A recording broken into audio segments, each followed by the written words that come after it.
and so much to say, and yet it's already been said, and it resides in the hearts and the minds of the people who have spoken and our friends and colleagues over the years who were not able to be with us today. And I want to start with a memory of one of those, Hayward Isham, who died in August of this year and was the ambassador in residence at EWI when I first came to EWI in Dagmar in Basel II in 1990. And Hayward was really instrumental in helping John and the Institute to create the Prague Center. And in fact, I think it was Hayward who really had the great wisdom to hire Dagmar. Found her, interviewed her, and hired her for the Institute. Hayward was a remarkable man. He was a career Foreign Service officer who served with great distinction, finally as ambassador to Haiti. But he worked at the Paris Peace Conference for the Vietnam War. He was also a poet. He was a raconteur. He was a true gentleman. He was somebody who believed in the value of service and spent his whole life doing it. And you all would have been proud that at his funeral service, which was a absolutely beautiful evocation of who this man was, there were a number of people in the EWI network who were there. Unfortunately, John was overseas and couldn't be there, but it was a remarkable moment and a great memory of a great EWI colleague. We've also lost a few other colleagues over the years, and I won't mention their names, but I just think we should all remember them as well for what they did for us and what they've given and who they were. So for me, I was just incredibly lucky. I was at 15 years into a career in government and politics in the state of Connecticut. I had run for office unsuccessfully, but managed to end up working in the cabinet of the governor of the state of Connecticut in two different cabinet positions, two very different positions, 6 years as Commissioner of Public Welfare, and then 3 years as Commissioner of Economic Development.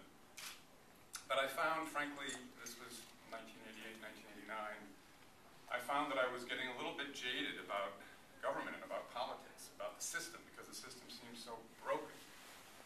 The influence of money in politics, the corrupting influence of money, the inability of government leaders to accomplish goals, the inability of people to work across the aisle. It all began to kind of wear at me, and I was looking for a new source of inspiration, and it was in that time, of course, exactly 20 years ago from today and this month and this time that events were unfolding at such a rapid pace in Central and Eastern Europe. 20 years ago, exactly now.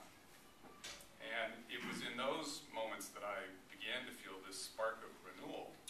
And the first thing that I did was to convince our governor, as Commissioner of Economic Development, that we needed to take a trade mission. We needed to gather up a bunch of Connecticut CEOs and business leaders and go to the new emerging markets of Eastern Europe. And so we went to Poland and Czechoslovakia, as it was still then, and the German Democratic Republic, as it was still then, and to Hungary in May of 1990, literally, a few months after these revolutions, to begin the process of exploring trade and investment and partnership opportunities. And it was, we had the extraordinary pleasure of meeting Lech Wałęsa in the shipyard in Gdansk, and Václav Havel in the Magic Lantern Theater in Prague, and Arpad Gunz, the president of Hungary, in that gorgeous parliament building along the Danube. And those were days when you couldn't help be inspired, no matter how cynical or jaded maybe you had grown. And so for me, I just went back to Hartford, Connecticut, and I said to myself, that's what I need to do. I need somehow to go to Eastern Europe and help.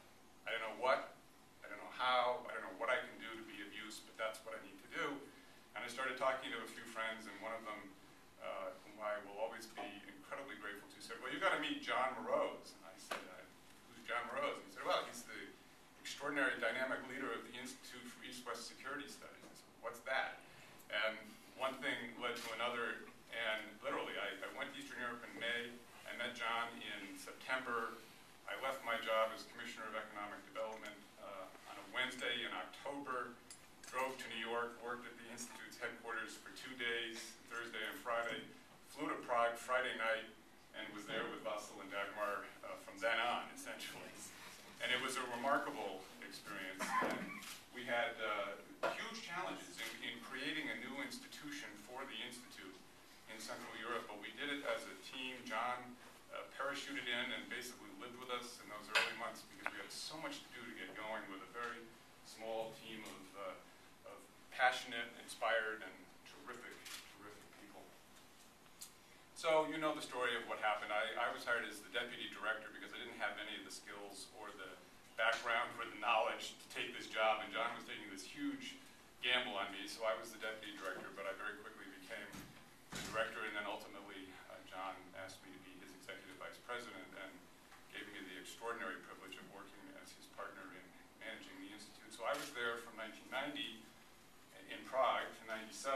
I returned to New York at the end of 97, having personally accomplished something that was very important to me, which was the rejuvenation of my own sense of optimism, my own sense that we could make a difference in the world. And I knew I always wanted to come back to my own country and try to do something there. And so, largely based on the model of the Institute, I was one of the founders and the founding president of an organization called Demos. Now you've heard a theme here this afternoon that has at least 3 important links in it. The notion of a network. The Institute is really a network, an extraordinary network, probably unparalleled of any other institution I know. Second, the Institute is about ideas and about the value of ideas. Ideas have power. Ideas can change the world, but they don't make that leap until you get action.